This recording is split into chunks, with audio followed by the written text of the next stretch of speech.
على الصلاة حي على الفلاح قد قامت الصلاة قد قامت الصلاة. بسم الله الرحمن الرحيم الحمد لله رب العالمين. الله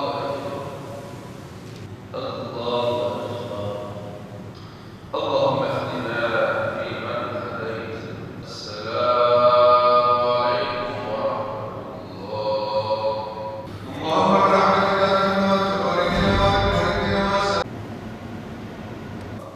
7 Ekim'den itibaren bu ana kadar hakikaten hunharca, zalimce Müslüman kardeşlerimiz Filistin'de, Gazze'de zulme uğramaktadırlar. Ve şahit oluyoruz ki kıblemiz olan Mescid-i Aksa'yı koruma babında her şeylerini feda etmektedirler.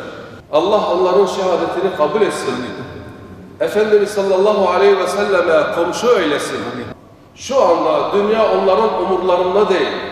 Yeter ki Allah'ın rızasını kazansınlar.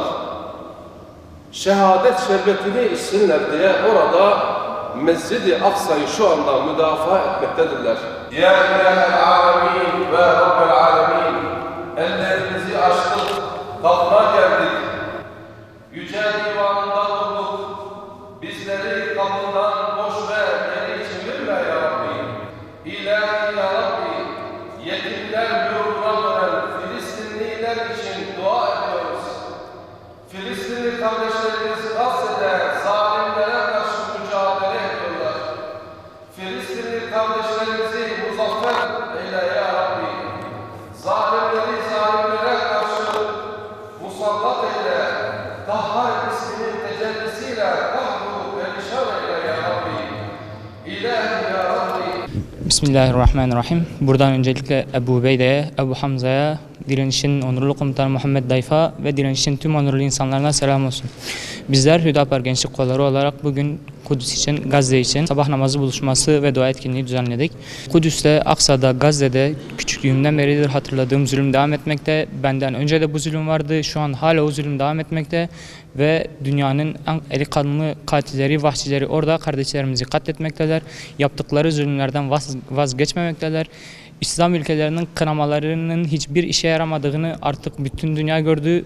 Ülke liderlerinin de, İslam ülkesi liderlerinin de bunun farkına varmaları gerekiyor. Bu zulmü durdurmak için her Müslüman mükelleftir.